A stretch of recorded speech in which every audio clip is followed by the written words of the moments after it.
Bonjour, c'est Judith des Magies de la Lune et voici la météo cosmique pour le 21 septembre 2022. C'est une journée qui a comme particularité essentielle d'être la veille du 22. C'est-à-dire que le 22, demain, il y a un certain nombre d'angles un peu costauds.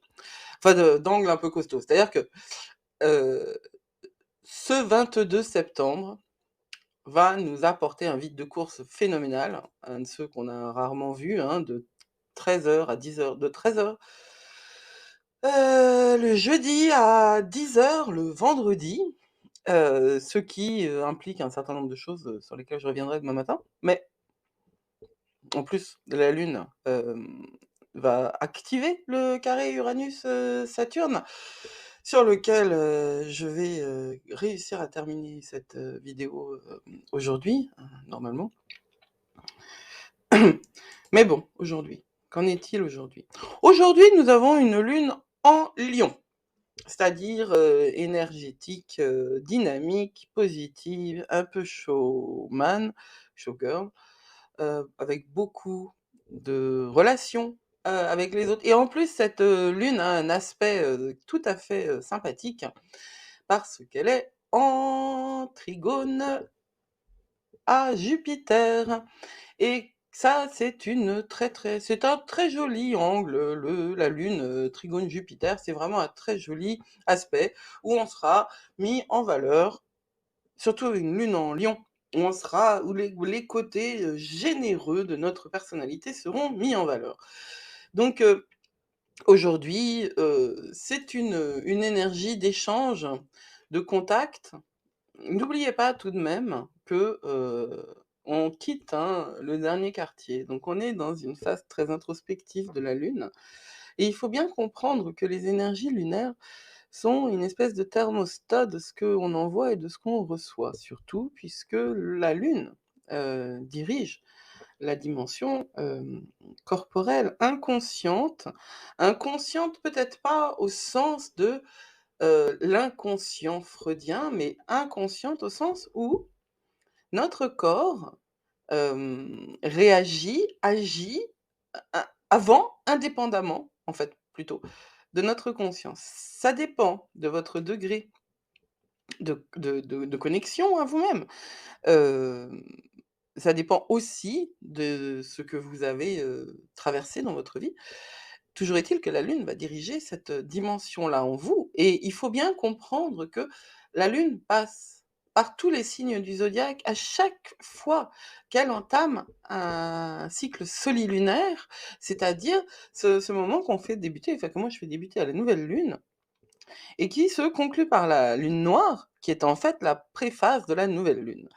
Je suis contente parce que moi j'insiste énormément sur la lune noire, et j'ai vu que Yasmine Bolland, qui est à l'origine de ce mouvement d'intérêt pour la lune, qui a écrit Lunologie, qui est un ouvrage que je conseille plus ou moins. Non, c'est une... En fait voilà, elle est quand même relativement spécialiste de la question. Nous n'avons pas le même contexte, et je trouve que je trouve que ce qu'elle propose n'est pas toujours très efficace. Ceci dit, c'est quand même pas n'importe qui dans le domaine, et puis moi je suis très pointilleuse, c'est pas n'importe qui dans le domaine de la Lune, Yasmine Bolland, et dans une conférence qu'elle donne en ce moment, elle reconnaît l'importance de cette neuvième phase, en fait, parce qu'il y a 8 phases dans le cycle de la Lune.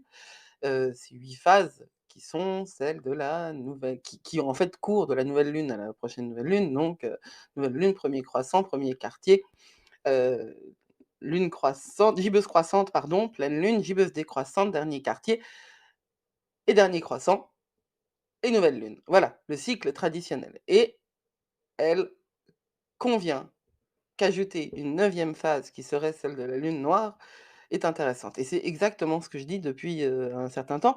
Et c'est ce que je dis dans cette vidéo que j'ai publiée hier ou avant-hier, qui s'appelle Nouvelle Lune, comprendre la nouvelle lune. Parce que c'est fondamental de concevoir que ce temps de lune noire, n'est pas un temps négatif et cetera, mais c'est un temps qu'il faut voir, qu'il faut, concevoir. La nouvelle lune, ce n'est pas le moment où la lune ne se voit pas dans le ciel.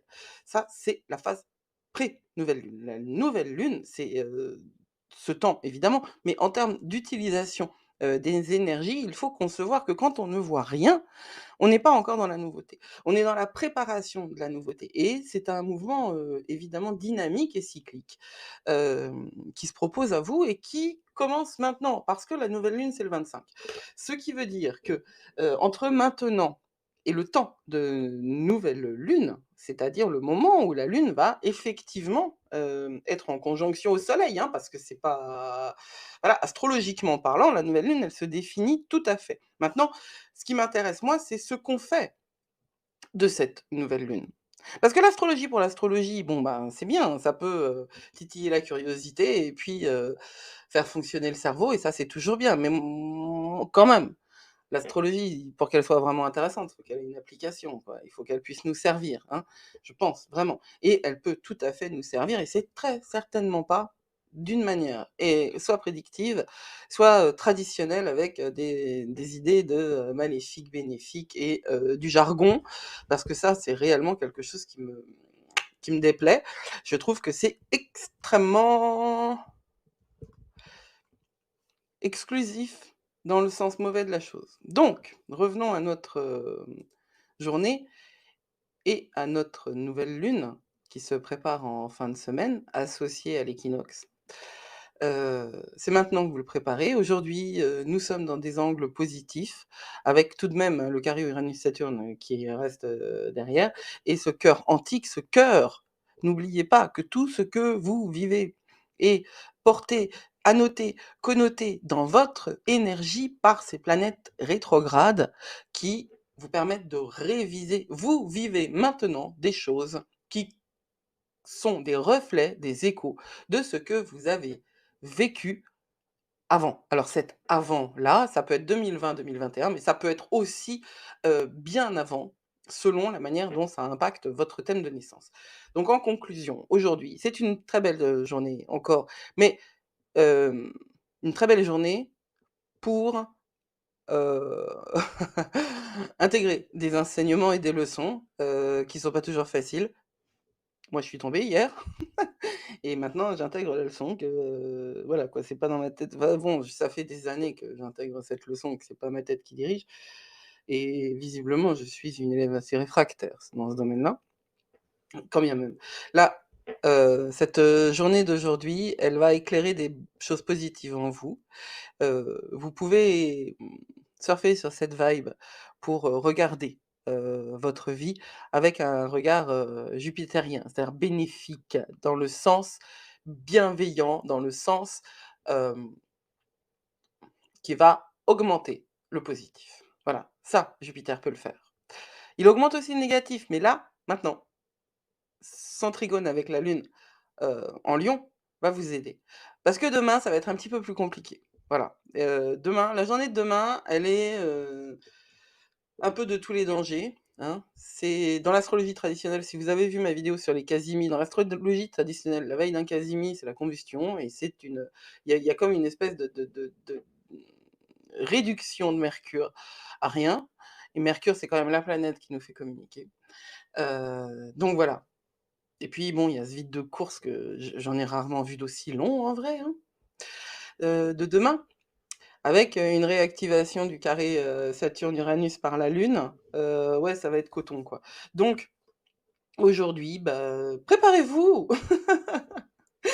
Préparez-vous et intégrez ce peut-être ce cycle solilunaire qui fait que, hem, quelle que soit notre manière de le recevoir et de les vivre. Ces énergies lunaires sont maintenant dans une forme de dissémination et ne sont plus dans un mouvement de construction. Je vous souhaite une très, très belle journée. C'était Judith pour les magies de la lune et prenez soin de vous. À bientôt.